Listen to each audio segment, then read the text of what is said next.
Today we're doing something different. We're doing a comparison between the VIVO X200 Pro and the iPhone 16 Pro Max. But my brother's going to be helping me with the iPhone part of things. Hi, I'm Peace. And honestly, I don't know why this guy's calling me his brother, but I'll be walking you through the iPhone side of things. If you like tips, tricks, tutorials, technology, and gadgets, just make sure you leave a thumbs up on this video, hit the bell icon so you don't miss any new posts, and yeah, don't forget to subscribe. Let's get on with the video. Okay, so first up, the design and build quality. The VIVO X200 Pro has a premium feel in the hand. It feels really comfortable to hold. I like the aluminum design around the phone. It feels nice and comfy, and I've got this colorway in a natural titanium color, which is obviously copying the Apple trend, but I like how this looks. It looks super clean. But one downside to this design, I even told the people at Vivo when they sent out this phone to me, is the fact that the camera module is a bit too big for my liking, especially when I'm holding the phone with no case. It feels a bit uncomfortable. But if you keep in mind that this one has a 1-inch sensor, it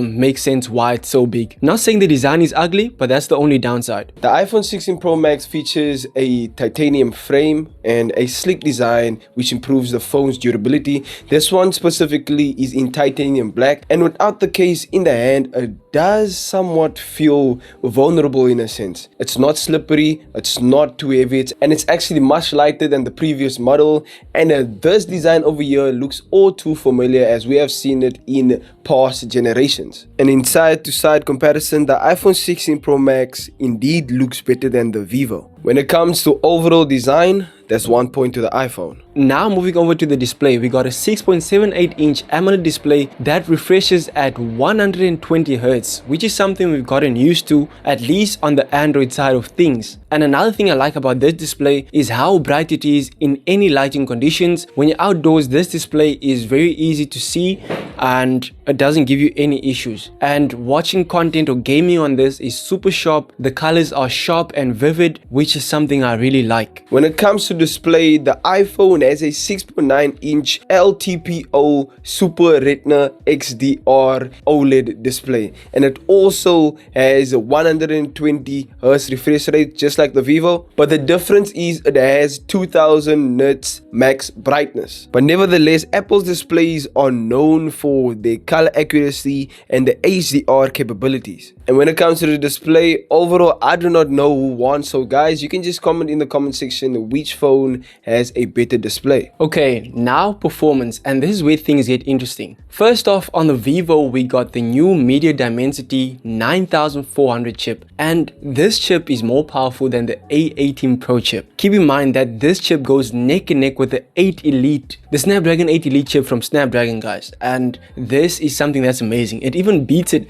when it comes to GPU performance, which is insane. But another thing I like about this CPU is how well it handles games, and the multitasking capabilities on this phone is insane because of that 16 gigs of RAM. I'm gonna keep it short and sweet. He got into crazy detail, you must say. And yeah, the iPhone 16 Pro Max has an A18 Pro chip and only has 8 gig RAM. I don't think that's impressive. But with this, the device is able to run apps smoothly, and it has games that are compatible on console just with 8 gig RAM and an 18 Pro chip. And yeah, this guy said that chip is better, but it's debatable. And overall, when it comes to performance, we know Android is king with the new MediaTek Dimensity 9400 CPU that outperforms the A18 in Antutu. And now we move to the camera system, where things get a little wild. The Vivo camera setup is really impressive this year with a 50 megapixel main camera, a 50 megapixel ultra wide, and a 200 megapixel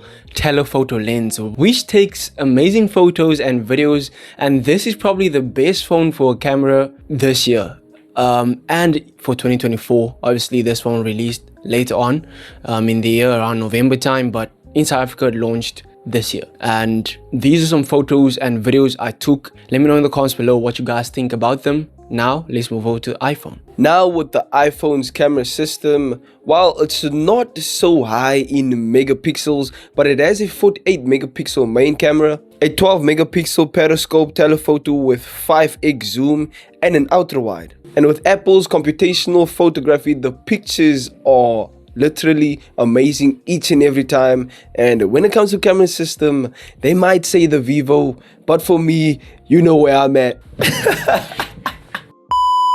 And when it comes down to camera quality, we'll let you guys decide in the comment section which phone takes better photos. Now, moving over to the battery, I feel like this is one of the most crucial parts to any phone. It can have all the best specs in the world, but if the battery is trash, you can't say that you have a good phone. But here the Vivo stands out as well. It's got a 6000 mAh battery, 90 watt fast charging, and this is something that Apple can't relate to. When it comes to battery life, from my experience, this phone lasts around 13 hours, and that's pretty impressive because I'm a heavy user. And sometimes I even forget that I have a charger because I can't literally kill this thing. Now moving over to the battery, I feel like this. Okay, pause. And when it comes to battery life, this thing can last me a full day, no problem. I'm not a heavy user. It's either I am posting something or I am texting, but I'm not normally on social media. And with that being said, this thing has a 4685 mAh battery, and no, it does not support fast charging, although it supports 30 watt wired charging and MagSafe just 25 watts. So it's not bad, but the battery life backs that up since it lasts basically the whole day. Sorry to my Apple fanboys, but according to the specs, the Vivo comes out on top. Final thoughts. Okay, so the VIVO X200 Pro is a really good phone, and this can be potentially the flagship of 2025, even though it was released last year. That's how good it is. When looking for unmatched camera capabilities, performance, battery life, fast charging, this one has got your back, man. Like in literally everything. The display as well is amazing. It's snappy with that 120Hz refresh rate. It's AMOLED. It's basically everything you'd want on a phone. But one downside again comes down to this camera bump. Like I mentioned, there's a 1-inch sensor at the back of this phone, so that's why it had to be this size. Other than that, everything else is good. What can I say? Apple is better than Android? No, but one thing that I can admire Apple for is how they use their resources. This thing has 8 GB RAM, but it can run games that the Vivo can dream about running. And the 3-camera system, it very much highlights the overall design of the phone. And as I said, this design looks far better than the Vivo's design. It's unnecessary to have such a massive camera. Just keep it nice and simple, just like Apple does it. But with this phone, it's not all roses and cherries. Reason being, this is my main reason. This outer shell is made out of titanium, but it can easily be scratched. And here's an image of what I am talking about. And 2, the brightness. Yeah, not in 2025. We cannot still have 2000 nits of brightness. That's just not enough. The sun gets brighter. And one more thing before I leave, the amount of reflection and glare on this phone is insane. I do not know, the screen is turned on right now, but bro, it's just crazy. They definitely need to work on this. So what phone would you go for? The iPhone or the Vivo? If you enjoyed this video, make sure to check out this video or this video.